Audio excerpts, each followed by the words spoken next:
नबी करीम सल्लल्लाहु अलैहि वसल्लम ने इरशाद फरमाया कि क्या मैं तुम्हें जन्नती औरतों के बारे में ना बताऊं? तो हमने कहा कि या रसूल अल्लाह आप इरशाद फरमाए। तो नबी पाक सल्लल्लाहु अलैहि वसल्लम ने इरशाद फरमाया कि पहली वो औरत जिसकी मोहब्बत, जिसका चैन उसके शौहर से जुड़ा हो। दूसरी वो औरत जो ज़्यादा बच्चे जनने वाली हो। तीसरी वो औरत अगर उसका शौहर उसे बुरा भला कह दे, उसका शौहर उससे नाराज़ हो जाए, तो वो अपने शौहर को राज़ी करते हुए ये कहे कि ये मेरा हाथ आपके हाथ में है, आप जब तक मुझसे राज़ी नहीं होंगे मैं उस वक्त तक सोऊंगी नहीं, और जब तक आप मुझसे खुश नहीं हो जाते तब तक मैं नहीं सोऊंगी। ये तीनों औरतें जन्नती हैं। 4 शादियां करना सुन्नत है या जायज़ है? 4 शादियां करना जायज़ भी है और सुन्नत भी। अल्लाह ताला सूरह निसा में इरशाद फरमाता है, औरतों में जो तुम्हें पसंद हो उनमें से 2-2, 3-3 और 4-4 निकाह करो। अगर तुम्हें ख़तरा हो कि तुम उनमें इंसाफ नहीं कर सकोगे तो फिर एक ही काफ़ी है। एक से ज़्यादा शादियां करने की इजाज़त दी गई है, लाजमी करने का हुक्म नहीं दिया है। यतीम औरतों को छोड़कर तुम किसी भी औरत से जो तुम्हारे महरूम ना हो निकाह कर सकते हो। इस्लाम कहता है अगर इंसाफ कर सको तो ज़्यादा शादियां करो, वरना क़यामत के दिन अल्लाह उसको आधा उठाएगा। अल्लाह ने मर्द को इजाज़त दी है कि वो 4 शादियां करे, औरत को इजाज़त नहीं है, क्योंकि औरत जीनत होती है, मर्द की इज़्ज़त होती है। औरत जिसके निकाह में होती है उसकी शान होती है। और तलाक़ इस वजह से होते हैं कि लोगों में पेशेंट लेवल ख़त्म हो गया है। मर्द की शान इतनी बढ़ गई है, अगर औरत मर्द से कुछ कहे तो उसकी इज़्ज़त में बात आ जाती है। अगर घर के 4 दीवारों में बीवी तुमसे कुछ कहे तो सुन लिया करे। शादी करना बड़ी बात नहीं है, असल मर्दांगी ये है कि उस शादी को बरकरार रखे।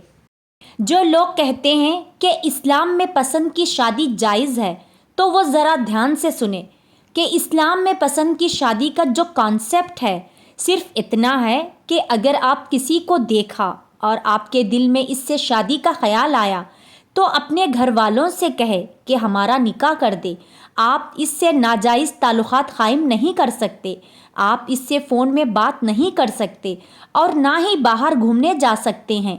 इस्लाम में पसंद की शादी का कॉन्सेप्ट ये है कि आप पहले शादी करें और इसके बाद घूमे फिरे। नाज़रीन पहले ये वीडियो देखें। बोलो बोलो बोलो बोलो मंजूर है। बोलो बोलो शाबाश शाबाश। बोलो बोलो बोलो बोलो मंजूर है। अल्हम्दुलिल्लाह मैंने मंजूर किया। जो साइन कर दो। शादी की जितनी भी हदीस है इसके अंदर कहीं भी अरेंज मैरिज का जिक्र नहीं किया गया है, ज़बरदस्ती शादी का जिक्र नहीं किया गया है, बल्कि पसंद की शादी का जिक्र किया गया है। और हम ज़बरदस्ती अपने बच्चों को किसी के साथ बांध देते हैं। निकाह वही होता है जिसमें लड़का और लड़की राज़ी हो, वरना वो ज़ीना होगा। इस्लाम में आपको किसने ये हक़ दिया है कि आप अपने बच्चों को मर्ज़ी की शादी करने से रोका गया? आप अपने बच्चों को ज़बरदस्ती किसी के साथ बांध देते हैं। जो हक़ अल्लाह ने आपको नहीं दिया तो क्यों ज़बरदस्ती आप उनकी शादी करा रहे हैं? और औलाद को भी चाहिए कि आप वालिदैन के साथ नरमी अख्तियार करें, अपने माँ बाप की इज़्ज़त करें। और अगर आप किसी से मोहब्बत रखते हैं तो आप वालिदैन को मोहब्बत के साथ समझाइए। आजकल के मर्दों को दूसरी निकाह का बड़ा शौक़ होता है। दूसरी शादी करना इस्लाम में जायज़ है, लेकिन लोग अगर इसके शराइत सुन ले तो वो दूसरी शादी के बारे में कभी नहीं सोचेंगे। लोग आज शौक़ से दूसरी तीसरी शादी करते हैं, मगर फरमाया गया जो एक से ज़्यादा बीवियां रखता है दोनों के साथ बराबरी का सलूक होना चाहिए। जितने दिन एक बीवी के घर में रहता है उतने दिन दूसरी बीवी के घर में रहेगा। जिस तरह का लिबास और ख़र्च वगैरह एक बीवी को देता है, वही किस्म का लिबास और ख़र्च दूसरी बीवी को भी देना होगा। अगर बराबरी का सलूक नहीं करेगा तो क़यामत के दिन अल्लाह उसको उठाएगा। جو میاں بیوی دنیا میں پیار و محبت سے رہتے ہیں وہ جنت میں بھی ایک ساتھ رہیں گے، اور قرآن کہتا ہے وہ تکیہ لگا کر تختوں پر بیٹھیں گے اور اللہ کا دیدار کریں گے۔ حدیث پاک میں ہے وہ تکیہ لگا کر میاں بیوی بیٹھیں گے اور اللہ کا دیدار کریں گے۔ اللہ کو کیسے دیکھیں گے؟ تو میرے آقا صلی اللہ علیہ وسلم فرماتے ہیں جیسے تم آسمان میں چاند کو دیکھتے ہو ویسے تم اللہ کا دیدار کرو گے۔ سبحان اللہ۔